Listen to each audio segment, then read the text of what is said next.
Hi, my name is Roxana Myers, and I'm a research plant pathologist specializing in nematology at the USDA's Daniel K. Inouye Pacific Basin Agricultural Research Center in Hilo, Hawaii. I would like to thank Matt Miyahira and Andrea Kawabata for arranging this webinar series and inviting me to share my research with you. Today I'm going to talk about the management tools for the Kona coffee root knot nematode.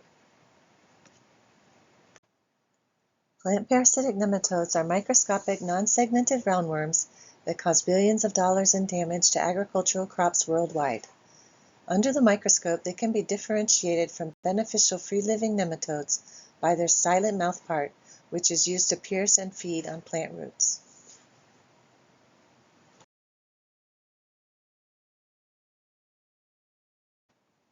Today we will be discussing the Kona coffee root knot nematode, also known as Meloidogyne konaensis. The female nematode is a sedentary endoparasite that sets up a permanent feeding site within the root and develops into a round pearl-like shape. She produces an egg mass protected in a gelatinous matrix. This nematode is highly pathogenic on coffee, destroying feeder roots and causing severe damage to the root structure. A corkiness in the taproot can be observed. A clear sign of root knot nematode infestation is stump wobbliness and the ease in uprooting full-grown coffee trees. A severe tree decline occurs, usually resulting in mortality of the trees within 10 years. So how do these tiny microscopic organisms do so much damage? Well, there are an army of them, and all of their feeding destroys and weakens the root system. This interferes with the uptake of water and nutrients, causing stunting of the plant, and weakens the tree's overall immune system. All of this combined results in poor crop yields.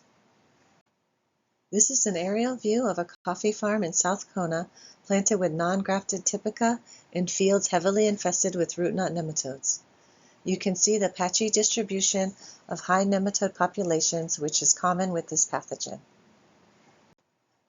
This is another photo of the same farm where the clustered areas of severe decline are plainly seen. The use of drone technology and capturing these views from the sky are very beneficial in assisting growers with overall farm management. We are conducting a statewide survey to understand the distribution of the Kona coffee root knot nematode. It is well documented from previous surveys as well as recent sampling that this nematode is widespread in coffee farms in Kona. Unfortunately, this pest has also become well established in the Ka'u region. These nematodes are spread through the planting of infested pula as well as using infested soil in the coffee nursery. No detections have been recovered in Hilo or Hamakua. Our next steps are to survey coffee farms on the other Hawaiian islands. We will now discuss the management techniques available to reduce damage from this nematode, broken down into 3 sections, which include prevention, host plant resistance, and curative control. The key to prevention is to start clean and stay clean. Propagate plant material by seeds, cuttings, or tissue culture. Use sterile potting media, tools, and pots in the nursery. Grow plants out on clean benches and use good sanitation practices. Watch water movement from infested fields. Now we'll discuss 2 methods of host plant resistance. The first is traditional breeding, and the second is grafting with rootstock that is resistant or tolerant to root knot nematodes. Traditional breeding is done by evaluating nematode resistance in wild relatives, and then crossing them with desirable commercial cultivars. We then screen the progeny in a greenhouse bioassay by inoculating the plants with root knot nematodes and allowing them to reproduce for 1 year. After 1 year, we take the plant heights and remove the roots. We then wash the roots, weigh them, and evaluate them for root health, root rot, and galling. We then chop and blend the roots up to extract the nematodes. We sieve the nematode solution, collect the nematodes on the bottom, and identify and count them under a microscope. This is an example of the results from a recent study screening Ethiopian Arabica and the CLR-resistant Obata and Tupi. The Ethiopian Arabica were from seeds obtained from Hark's germplasm collection. These were compared with the susceptible Typica variety and the resistant Nemaya, a type of Robusta. The Ethiopian Arabica and Nemaya were found to be resistant with fewer nematodes in the roots than the amount they were inoculated with. Typica and Tupi had the highest nematode populations, and Obata was moderate on average with variable results.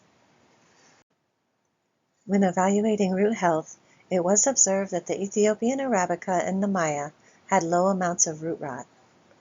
Obata had the greatest amount of rot, indicating a very low tolerance to the nematode. The results were statistically similar to Tupi and even greater than Kona typica, which was also highly susceptible.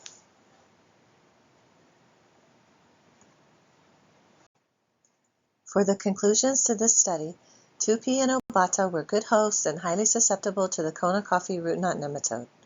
So our recommendations when planting these varieties is to graft onto nematode-tolerant or resistant rootstock. Now let's discuss grafting as a management tool for the Kona coffee root knot nematode. Grafting nematode-resistant or tolerant rootstocks is the most effective management strategy for planting nematode-susceptible cultivars.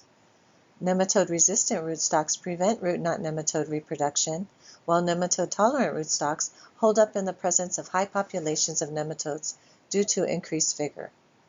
The photo on the top right shows 13-year-old non-grafted Typica in severe decline compared to a healthy Typica grafted onto nematode-tolerant rootstock. The bottom photo depicts the root systems of the two species from a potted plant bioassay.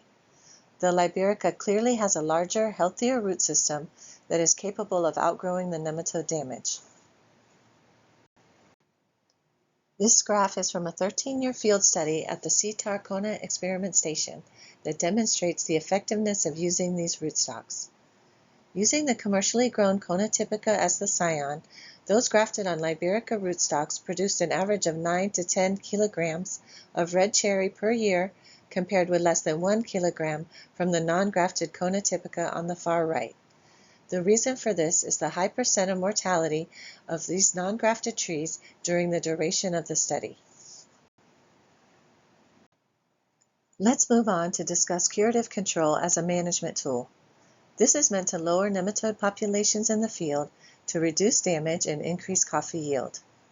Unfortunately, once the nematodes have become established, it is impossible to completely eradicate them. So we utilize tools such as cultural practices like fallowing fields, amendments such as compost, and chemical and biological nematicides. These can be applied to growing crops or used to treat planting holes before replanting. I am going to share with you the results of a recent trial evaluating different chemical and biological nematicides to reduce root knot nematode populations in a potted plant bioassay. The products we tested were fluopyram, spirotetramat, burkholderia, a combination of mycorrhizal fungi and bacillus, as well as incorporating papaya seed and compost compared to an untreated control. These treatments were applied every 3 months at the maximum label rate. Before applying the treatments, we inoculated Typica and Liberica coffee plants, 6 for each species per treatment, with Meloidogyne coneensis 2,500 individuals per plant. We terminated the experiment 14 months later. We did final whole plant assays to determine the nematode population. We evaluated the percent plant growth, stem diameter, root weights, root health, and root rot ratings. When evaluating the final nematode populations in the Arabica roots, it was clear that fluopyram had the lowest number of nematodes, followed by burkholderia, while spirotetramat had little effect on the nematode reproduction compared to the water control.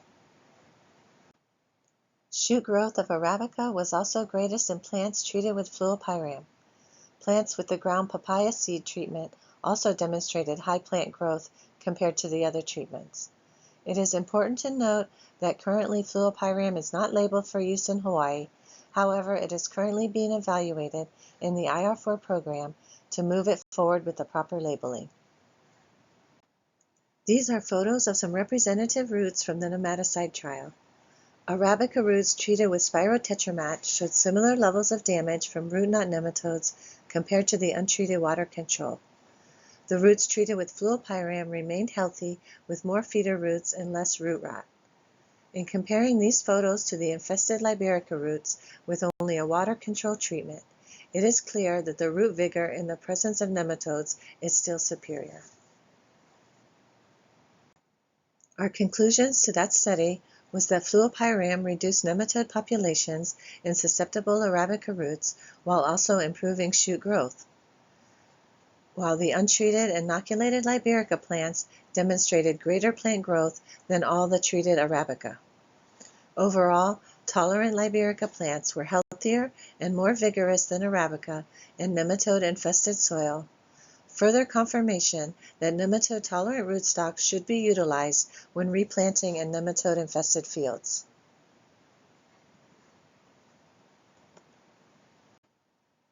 One final note, healthy plants are more tolerant to nematode infestation. With optimal growing conditions, plants are better equipped to fight off nematodes. Optimize fertilization and soil health in your orchards. Control insect pests and diseases when possible. For more information on the Kona coffee root knot nematode and its management techniques, please refer to the CTAR FreePub's website. There are a number of helpful extension bulletins, including how to take a root and soil sample for a nematode diagnosis, and also a how-to guide on coffee grafting. And of course, you're always welcome to reach out to me at any time with additional questions. I would like to thank all of my collaborators who have worked together with us to conduct this research that I've discussed here today, especially Andrea, Matt, Nick, Dr. Nakamoto, and Dr. Sipes from the University of Hawaii CTAR, as well as my mentor, Dr. Jafumi Nagai at HARC, and Dr. Tracy Matsumoto and Kathy Mello at PBARC. Thank you all for listening, and have a great day.